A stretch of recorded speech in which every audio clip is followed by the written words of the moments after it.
Hey guys, KiraKennedy here with, finally, my predictions for tonight's NXT Takeover Orlando, event, which airs, like I said, live tonight at, 8 p.m. at the Amway Center in Orlando, Florida, live on the WWE Network.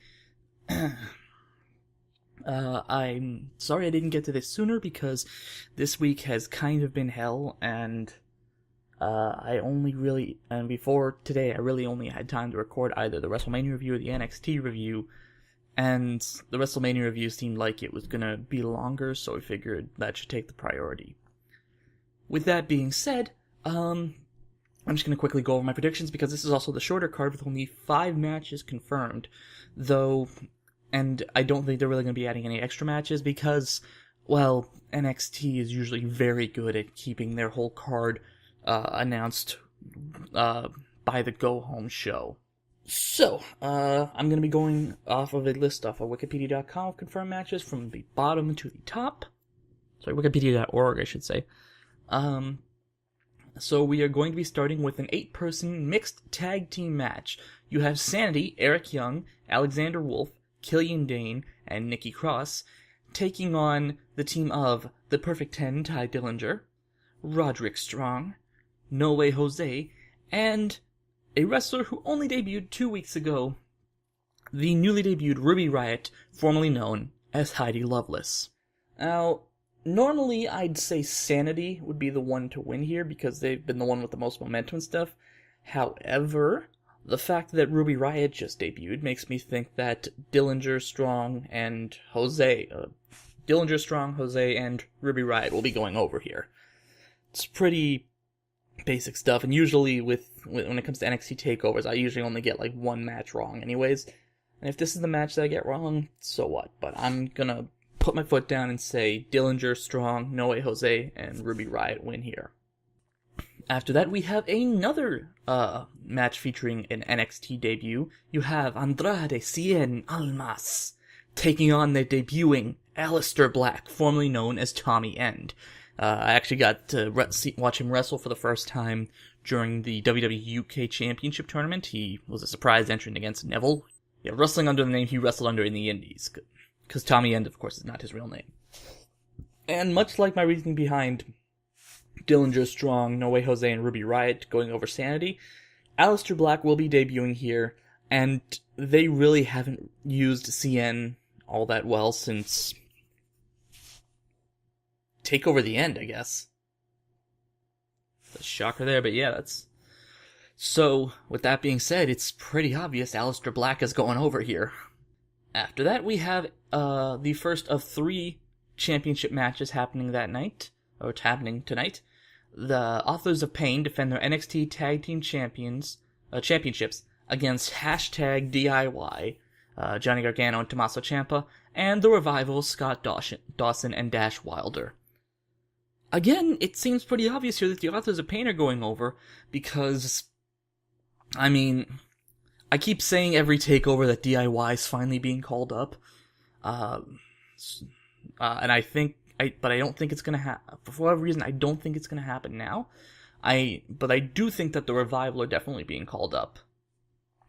And really, the only reason I'd say the Authors of Pain over DIY is that the Authors of Pain are the bigger team, and even NXT still has that mentality of pushing the bigger guys sometimes. Yeah, a lot of the smaller indie darlings get pushed, but I just have a feeling about the Authors of Pain. Again, if this is the one match I get wrong, that's fine. I'd be okay with DIY or the Revival winning the titles again.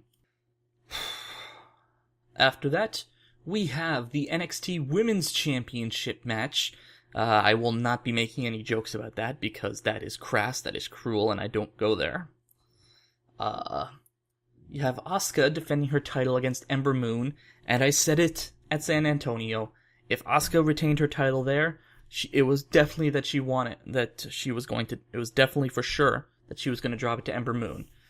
Now, I'd say that was because of rumors that she was being called up, but apparently she's being scheduled for NXT's the UK tournament, which...